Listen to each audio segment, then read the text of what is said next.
Hello student, हमने आपको इससे पहले इस चैप्टर नंबर 4 में 5 पार्ट्स पढ़ा दिए हैं, जिसमें लाइन सेगमेंट, लाइन और बहुत सारे टॉपिक्स हैं जो हमने कवर कर लिए हैं। अब हम आपको एक क्वेश्चन इसमें दिया हुआ है, try to form a polygon with 5 match stick 4 माचिस की तीली।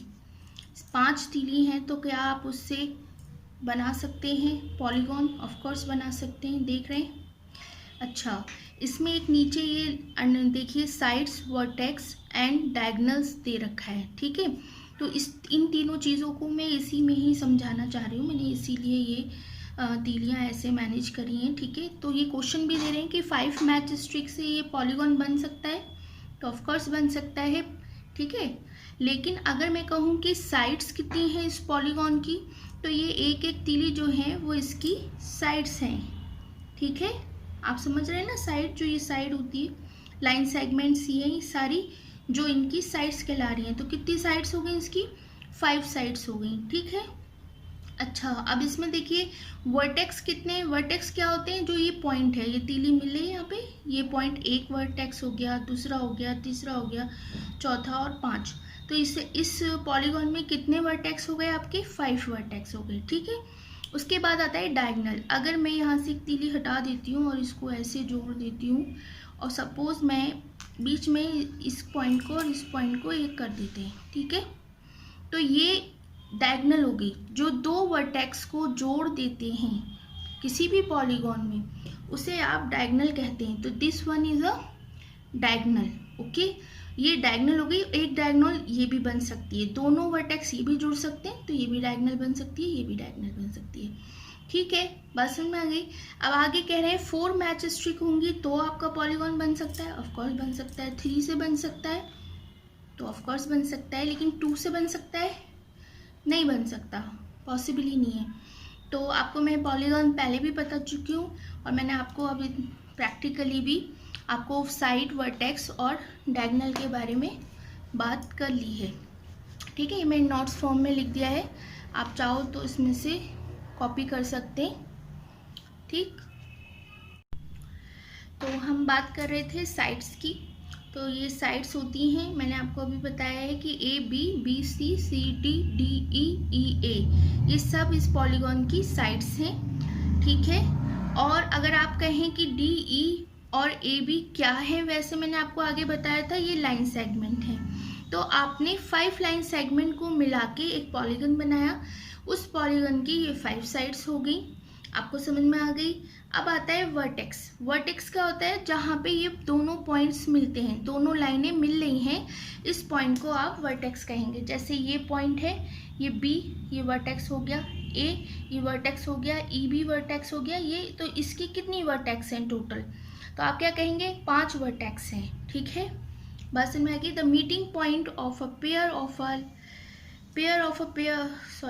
meeting point of a pair of a side is called vertex. ठीक है, मैंने 2 बार लिख दिया गलती से। नेक्स्ट, अगर हम कहें कि डायगनल बताइए, तो डायगनल्स क्या होती हैं? जब आप दो पॉइंट्स को, वर्टेक्स को मिला देते हैं, दैट इज अ डायगनल। जैसे एक वर्टेक्स डी है, दूसरा वर्टेक्स बी है, अगर आपने इन दोनों को मिला दिया तो ये इसमें डायगनल बन जाएगी। ठीक है, डायगनल क्या होती है? The joints of these vertex are called the diagonal of the polygon. ठीक, ऐसे ही ई और सी को मिलाएंगे तो डायगनल बन जाएगी आपकी, ये बन गई। ठीक, ऐसे ई और बी को मिला दीजिए। ठीक, ऐसी आप ए और डी को मिला देंगे और बी और डी को, तो ये आपकी कितनी डायगनल्स बन सकती हैं? देख रहे हैं आप, बन रही हैं। ठीक, अच्छा, अब इसमें मेन पॉइंट आपको समझने वाली बात क्या है? कंफ्यूजन होता है उसमें, क्वेश्चन में यही चीज़ पूछ लेते हैं वो, कि एडजेसेंट साइड कौन सी है वो बताइए, एडजेसेंट वर्टेक्स बताइए।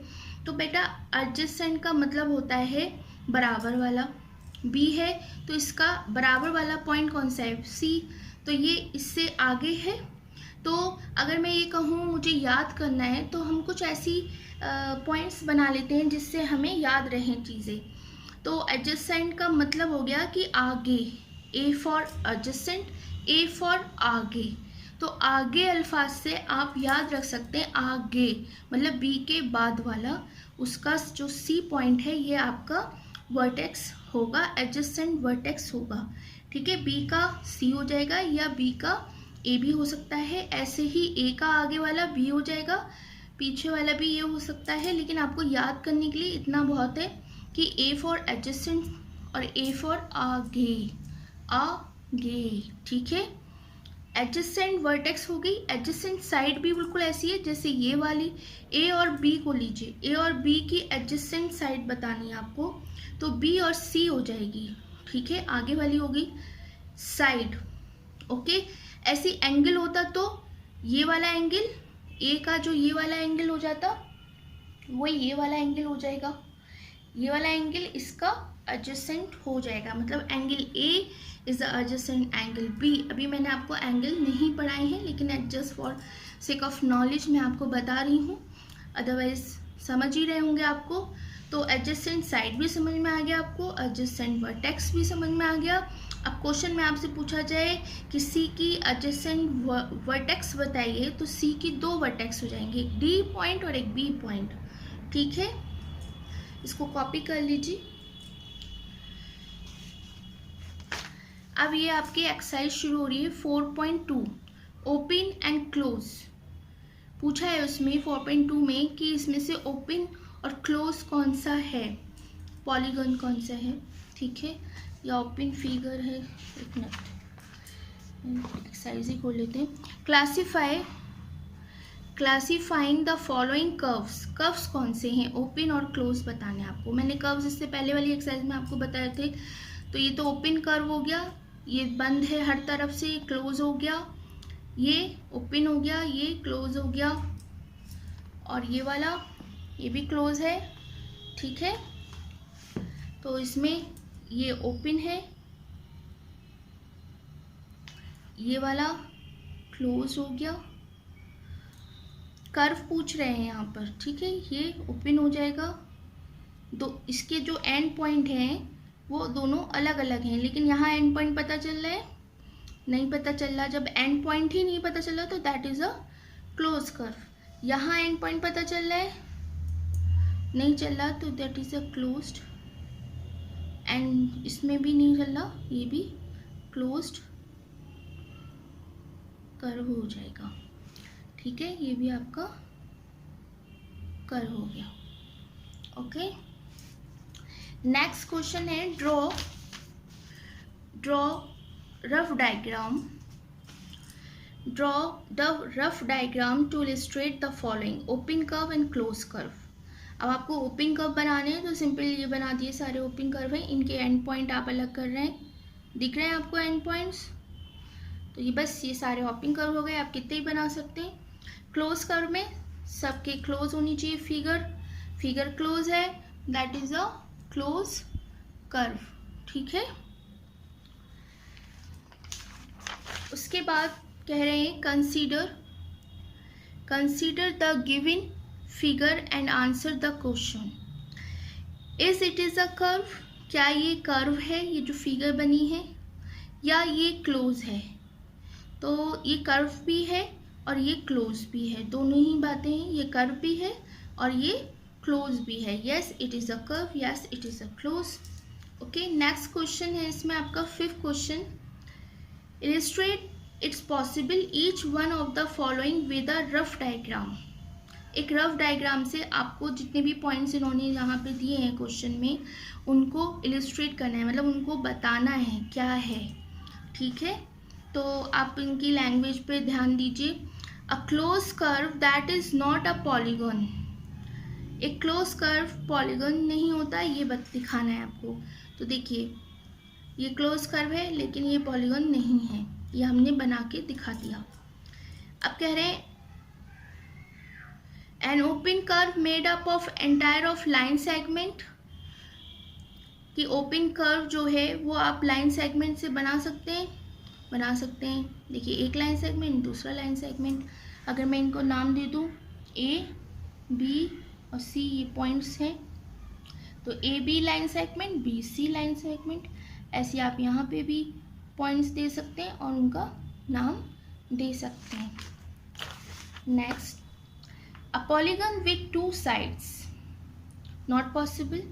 मैंने आपको मैच स्ट्रिक में भी दिखाया था कि 2 स्ट्रिक है तो भी आप पॉलीगॉन नहीं बना सकते। ओके, अच्छा, एक क्वेश्चन ये मैंने अपने पास से आपको दिया है, ये एनसीईआरटी का नहीं है, ये सिर्फ आपकी रिवीजन के लिए है कि आप कितना आपको समझ में आया है। तो इट इज़ अ पॉलीगॉन और नॉट, ये आपको बताना है। How many triangles in this figure, ये भी आपको बताना है। ठीक है, अगर आप मुझसे इसका आंसर जानना चाहते हैं तो आप मुझे कमेंट कर सकते हैं और मैं फिर इसका आपको आंसर वहीं पे दे दूँगी।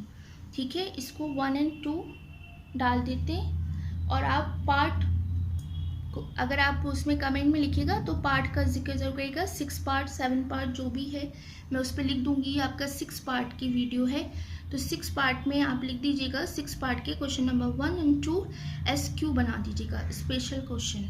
ठीक है, ओके बेटा, अच्छे से रिवीजन करिए। मैं एक दिन छोड़ के अपनी वीडियो अपलोड करती हूँ, मतलब आज कर रही हूँ, फिर कल नहीं परसों करूँगी। ठीक है, तो आप अपना रिवीजन करिए। आपकी ज्योमेट्री इतनी अच्छी हो जाएगी ना कि आप 10th में भी ज्योमेट्री को यूँ चुटकियों में करेंगे। ओके, और नंबर भी आपके बहुत अच्छे आएंगे। और ये तो बेसिक्स हैं बेटा, इनको क्लियर करना, इनको समझना और इनको अच्छे से याद भी करना आपकी जिम्मेदारी है, क्योंकि आपको आगे बोर्ड्स में या आगे 9th 10th में 8th में अगर आपको चाहिए कि आप क्वेश्चन में अटके नहीं, प्रॉब्लम ना हो और आपको एकदम से समझ में भी आए। जब बोर्ड पे सर पढ़ाते हैं, अक्सर बच्चे बोर्ड पे जब पढ़ रहे होते हैं तो उनको चीज़ें समझ में नहीं आती हैं। क्यों नहीं आती हैं? क्या होता है कि जो कुछ बच्चे पहले से ही पढ़ चुके होते हैं बहुत अच्छे से, वो उसको बहुत जल्दी कैच कर लेते हैं। इंटेलिजेंट खुद भी बन सकते हैं आप, ज़रूरी नहीं है कि आपको इंटेलिजेंसी आनी चाहिए, ज़रूरी नहीं है, इंटेलिजेंट बना भी जाता है। ओके, इंटेलिजेंट कैसे बनते हैं आपको मैं ख़ास बात बताती हूँ, जो चुपचाप से की जाती है, जो हर बच्चा बताता नहीं है।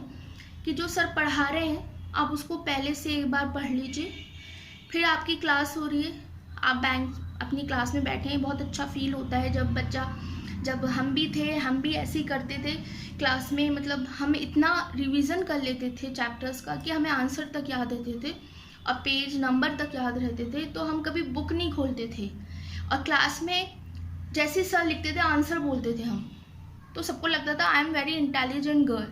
लेकिन मैं इंटेलिजेंट नहीं थी, मैं स्टूडियस थी। मैं पहले से उस चीज़ को पढ़कर आती थी और क्लास में जितने बच्चे होते थे उन सबको भी पढ़ा देती थी। मेरा एक ही काम था, पढ़ना और फिर उनको पढ़ाना, बिना प्रैक्टिस के, बिना लर्निंग के, बिना रिवीजन के आप क्लास में 100 आउट ऑफ 100 नहीं ला सकते।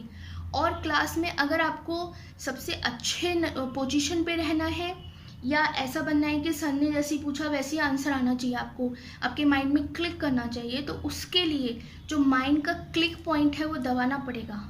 तो उसको दबाने के लिए आपको पहले से उस चीज़ को पढ़ना पड़ेगा, कम से कम 4-5 टाइम्स रिवीजन करना पड़ेगा। तब आप क्लास में जब बोलेंगे तो बच्चे कहेंगे आपसे, फीडबैक क्या होगा कि बड़ा इंटेलिजेंट है यार, जैसे सर बताते हैं वैसे बता देता है। तो no one is note that कि आपने क्या क्या किया है उसके लिए। वो इतनी सी जो खुशी होती है ना, वो बड़ी अच्छी होती है, वो मोटिवेट करती है हमें, और वो इतना मोटिवेट करती है कि आपका नेक्स्ट चैप्टर आप पहले से और ज़्यादा पढ़ लेते हैं। तो बेटा मोटिवेशन भी आप खुद ही इकट्ठा कर सकते हैं, नॉलेज भी खुद ही इकट्ठा कर सकते हैं, और मेहनत भी आपको खुद ही करनी पड़ेगी, कोई नहीं करेगा। खुद उठिए, खुद सुबह उठिए, अपनी पढ़ाई करिए, अपनी बुक्स की केयर करिए, और प्लीज़ प्लीज़ वेस्ट टाइम मत करिए। ये टाइम आपका बहुत इम्पॉर्टेंट है, ये आपके आगे फ्यूचर का जजमेंट करता है कि आपको आगे क्या करना है, कैसे करना है। पेरेंट्स को बिल्कुल डिप्रेस मत करिएगा, पेरेंट्स की सिर्फ दुआएं लीजिए, माँ बाप की दुआएं होती हैं तो इंटेलिजेंसी खुद बढ़ जाती है ऑटोमेटिकली। ये भी एक क्लिक पॉइंट है, तो क्लिक पॉइंट पर क्लिक करते रहिए और मुझे मेरी वीडियो देखते रहिए, लाइक करिए, सब्सक्राइब करिए। अगर आप लाइक करेंगे तो मैं मोटिवेट होंगी, वैसे मैं खुद में वैसे ही बहुत मोटिवेट हूँ, लेकिन मुझे अच्छा लगेगा मेरे बच्चे मेरे लिए, मतलब मेरा लाइक करेंगे तो मुझे अच्छा लगेगा कि हाँ चलो मेरी कोई बात है बच्चों तक पहुंच रही है। ठीक है, वैसे मैं रेगुलर कोचिंग करती हूँ।